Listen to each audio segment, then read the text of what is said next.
The Holy Emperor by Rooj Adhikari, 8th grade, Robinson G. Jones School. Once upon a time during the Shang dynasty of Imperial China, there was an emperor who was ignorant of his people's suffering and always wanted more to satisfy himself. His name was Shang. Emperor, the lords are demanding an explanation for all thy responsibilities thou neglected, said the imperial advisor. Are thee questioning my decisions? Said the emperor. Thy servant would not dare. Thy servant is but a messenger of thy lords, explained the imperial advisor. I, the chosen son of heaven, shall not do thy responsibilities of that of the imperial servants and lords, refuted the emperor. If thy lords wish to speak with thee, then they shall come in person. This conversation was soon spread to the lords and officers, who were filled with rage. For the emperor had only succeeded his father a year ago, and had done nothing to change the dynasty and help the people. Thus with this reply from the emperor, the lords and officers had enough, and went to the Duke of Qing City, Shen Ying, the uncle of the current emperor. Thy dukeship, thy lords need thy help. Thy nephew, the emperor, is neglecting his responsibilities and purposely being ignorant to the suffering of thy people. We need thy help, said the representative of the lords. Thee know I cannot do anything, for my promise to thy previous emperor, my elder brother, said the duke as he sighed. Just when the lords were going to turn back, the duke added, However, there is something I can give you to help in your quest. May we ask thy dukeship what thy item may be? Questioned the representative. It is the holy stone of the first emperor, the thing rumored to have helped build this glorious dynasty and help in its prosperity, exclaimed the duke.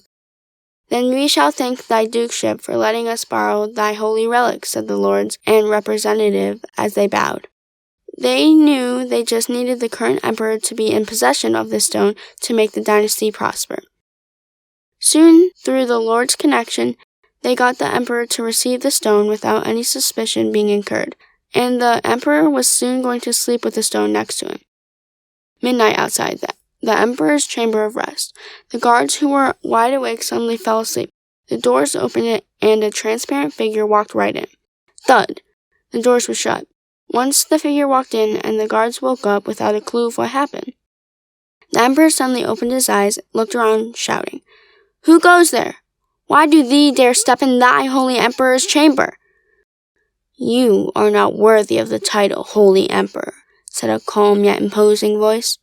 Shang-Chi, thy actions do not prove thy self-given title. Who are thee that question I? The emperor's action?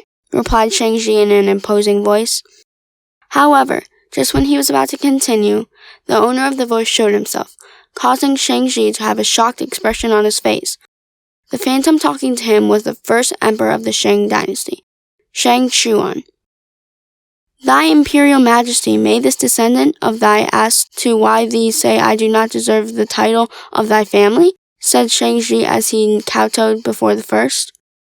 Thee shall not get an explanation by me, but by my story and ambition. Watch, my child. Watch the start of the Shang dynasty. Boom!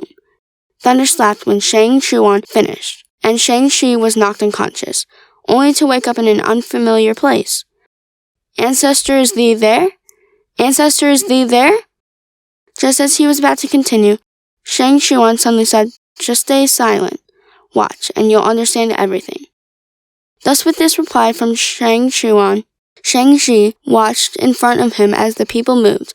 It was as if they could not see him at all. But soon his focus changed as he looked at a boy pulling a wagon full of herbs and wood. He looked only 12, but his eyes looked mature. This must be Ancestor, thought Shang-Chi. He continued to watch as this next scene unfolded. The boy arrived at the house. It was an ordinary house at the time. Nothing special about it. However, inside were 5 children from ages 3 to 6. They were all playing with each other and looked happy. As the boy walked in, they all cried out, Elder brother! And went to hug him. They all talked with each other, and the mature boy handed them all food and toys. Shang-Chi understood that he was about to watch the life story of the first emperor of the Shang dynasty. He watched as the boy grew and grew. He went to military when he was 14, asking the oldest of the children to take care of everyone, and he would send coins for them to use. He watched as time went on, and all the boys were becoming older and older. They made many friends. and met many nice people along the way, as well as many corrupt people. He saw the suffering of the common people and the prosperity of the nobles. The boy, now man, wanted to change that. All of his brothers and sister were high-ranking people within the dynasty.